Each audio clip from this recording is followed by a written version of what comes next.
गीता निवास। इस विषय पर हमारी पहले भी बात हो चुकी है। सब जानते हुए भी यह बातें क्यों छेड़ती हो?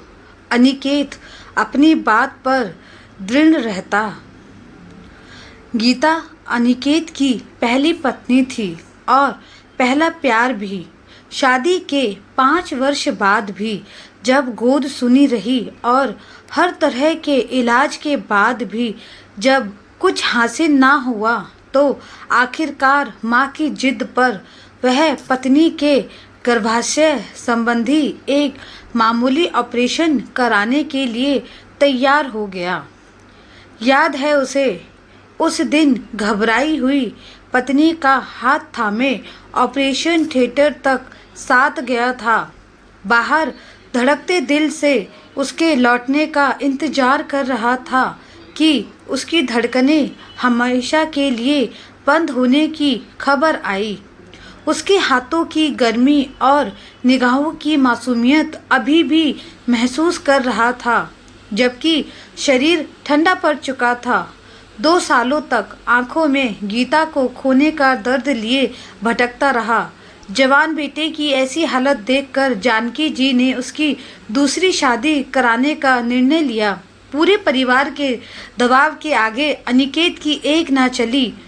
अंततः उसने अपने हथियार डाल दिए।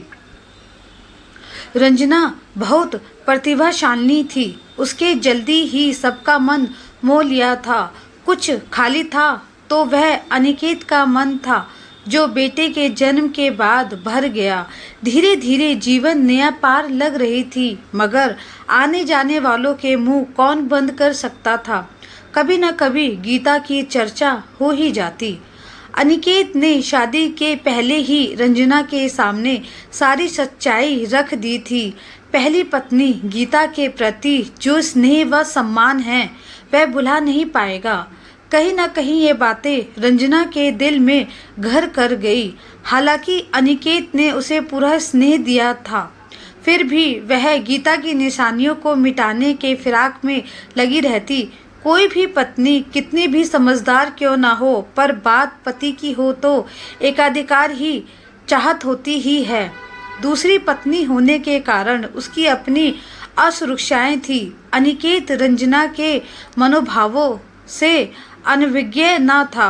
सूझबूझ से काम लेते हुए सुखी गृहस्थी का आनंद ले ही रहा था कि अब इस घर के नाम पर उठे प्रसंग ने वैचारिक मतभेद पैदा कर दिए थे।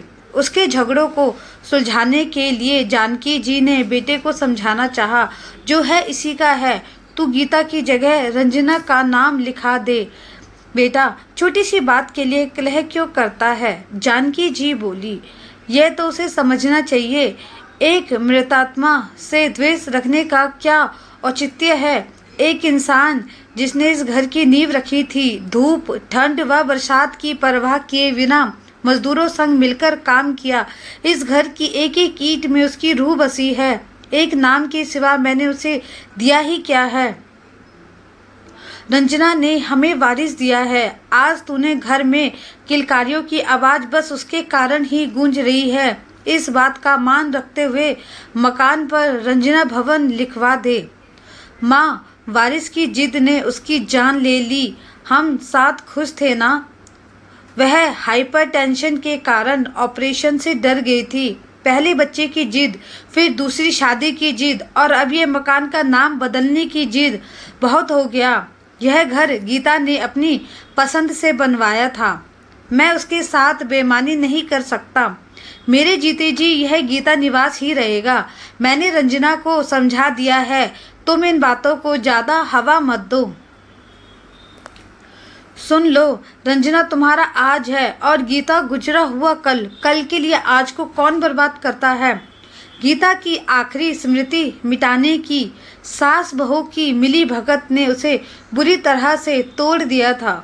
उसकी एक सूत्री योजना के आगे उसकी भावनाओं को समझने वाला यहाँ कोई नहीं था। हारकर वह चुप हो गया।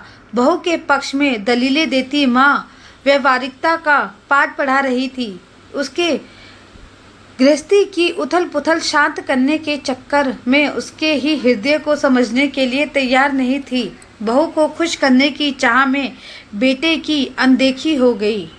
अगली सुबह घर में अफरा तफरी मची थी। अनिकेत कहीं नजर नहीं आ रहा था। रंजना ने उसे कहाँ कहाँ नहीं ढूंढा। सभी मित्रों व रिश्तेदारों के द्वार खटखटाए गए।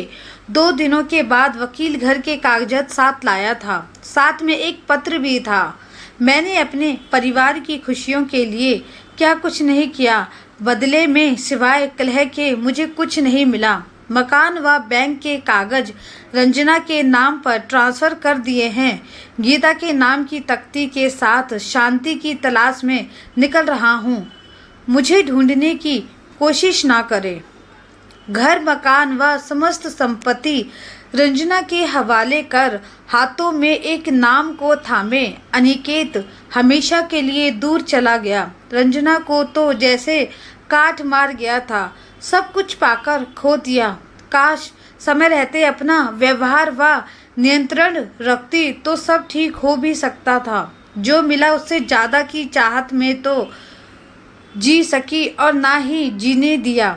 जिसे स्नेह से संभालना था उसे ही दूर कर दिया। ज़्यादा ही चाह में अपनी बसी बसाई गृहस्थी में अपने ही हाथों आग लगाकर तन्हा रह गई। अब पछताए क्या हुए जब चिड़िया चुग गई खेत। उस दिन से घर में गीता निवास की तख्ती नरारद है। उसके निशान सारी भूली बिसरी दास्ता सुना गृह स्वामिनी को मुंह चिढ़ाते हैं। सालों से गहन उदासीनता से इस मकान में डेरा डाल रखा है। रंजना की सूनी आंखों में अनिकेत का इंतजार है। उसे ना सही अपने पुत्र को देखने की उत्कंठा में ही सही भूला भटका पथिक शायद घर लौट आए तो खाली स्थान पर गीता निवास की तख्ती लगाकर अपने हाथों हुए अपराध के लिए क्षमा मांग लेगी। इसी आस को मन में संजोए वह पति की राह देख रही है। राधे राधे दोस्तों, अगर स्टोरी पसंद आई हो तो लाइक शेयर सब्सक्राइब करके जाना।